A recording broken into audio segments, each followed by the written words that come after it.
ജർമ്മനിയിൽ YouTube channel ഉണ്ട് എന്നുണ്ടെങ്കിൽ അതിന് ടാക്സ് അടയ്ക്കേണ്ട ആവശ്യമുണ്ട്. അതായത് ജസ്റ്റ് ഒരു യൂട്യൂബ് ചാനലാണ്, വീഡിയോസ് ഒന്നും അപ്ലോഡ് ചെയ്യാതെ കിടക്കുന്ന ഒരു യൂട്യൂബ് ചാനലാണ് എന്നുണ്ടെങ്കിൽ ടാക്സ് അടയ്ക്കേണ്ട ആവശ്യമില്ല കേട്ടോ. പക്ഷേ നമ്മൾ സ്ഥിരമായിട്ട് വീഡിയോസ് ഇടുന്നുണ്ട്, നമ്മളൊരു കോണ്ടന്റ് ക്രിയേറ്ററാണ്, നമുക്കതിന് റവന്യൂ കിട്ടുന്നുണ്ട്, നമുക്കതിന് കാശ് കിട്ടുന്നുണ്ട് എന്നുണ്ടെങ്കിൽ നമ്മളത് എന്തായാലും ഇവിടെ ഒരു ബിസിനസ്സായിട്ട് രജിസ്റ്റർ ചെയ്യണം. എവിടെ ചെയ്യേണ്ടതെന്ന് വെച്ചിട്ടുണ്ടെങ്കിൽ നമ്മുടെ എല്ലാ സിറ്റിയിലും ഓർഡനും സാമത്തും എന്ന് പറഞ്ഞൊരു സ്ഥലം ഉണ്ടായിരിക്കും. ആ ഓഫീസിൽ പോയിട്ട് നമുക്ക് നമ്മുടെ ഗെവർബെ അൻമെൽഡും ചെയ്യണമെന്ന് പറയാം. അതായത് നമുക്കൊരു യൂട്യൂബ് ചാനലുണ്ട്, അതിന് നമുക്ക് കാശ് കിട്ടുന്നുണ്ട്, അതുകൊണ്ട് ഞാൻ ഇവിടെ അത് രജിസ്റ്റർ ചെയ്യാമെന്നതാണ് എന്ന് അവരോട് പറയാം.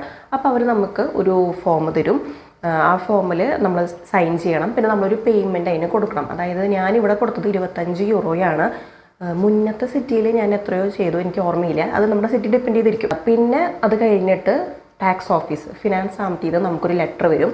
അപ്പോൾ നമ്മൾ ആ ലെറ്റർ ഫുള്ള് ഫില്ല് ചെയ്തിട്ട് തിരിച്ച് ഫിനാൻസ് ആംറ്റിലോട്ട് അയക്കുക. അത് കഴിഞ്ഞിട്ട് നമുക്കൊരു ടാക്സ് ID നമ്മുടെ യൂട്യൂബ് ചാനലിൽ അവർ തരും. അതായത് നമുക്കൊരു യൂട്യൂബ് ചാനലുണ്ട്, നമുക്ക് അതിൽ നിന്ന് കാശ് കിട്ടുന്നുണ്ട് എന്നുണ്ടെങ്കിൽ അതൊരു ബിസിനസ്സായിട്ടാണ് ഇവരവിടെ കണക്കാക്കുന്നത്. ലീഗലി നമ്മളപ്പോൾ അത് രജിസ്റ്റർ ചെയ്ത് ഇടണം. അതായത് നമ്മൾ സെൽഫ് എംപ്ലോയിഡ് ആണ്, അതുകൊണ്ട് തന്നെ നമ്മളതിന് ടാക്സ് അടയ്ക്കും വേണം കേട്ടോ.